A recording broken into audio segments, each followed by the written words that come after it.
তুমি যখনই নিজের জন্য ভাববে তোমার লাইফে সাকসেস স্টেবিলিটি আসবে।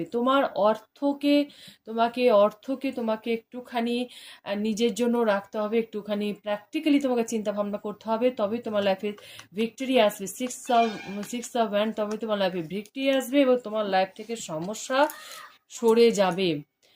তোমার লাইফ থেকে সমস্যা সরে যাবে, তোমাকে কোথাও সরে যাওয়ার দরকার নেই। কেন কি, তোমার মধ্যে যতক্ষণ না একটুখানি ইমোশনালটাকে একটুখানি ডাউন করে একটুখানি প্র্যাকটিক্যালি চিন্তা ভাবনা করো। তুমি তোমার কাজ করছো, তুমি সমস্যা থেকে লড়ছো, তুমি কাজ করছো, সব রকম অবস্টাকেল তুমি সরিয়ে ফেলছো, তোমার সেই ক্ষমতা আছে, তুমি কাজ করছো। কাজ করে তুমি কি করছো, তোমার সেই রকম প্রফিট হচ্ছে না, ক্যারিয়ারে বলো, ব্যবসাতে বলো, তুমি তোমার কর্ম করে যাচ্ছ, প্রফিট হচ্ছে না। তো তোমাকে বলছে প্রফিট তোমার লাইফে অবশ্যই আসবে, সমস্যার সমাধান অবশ্যই হবে।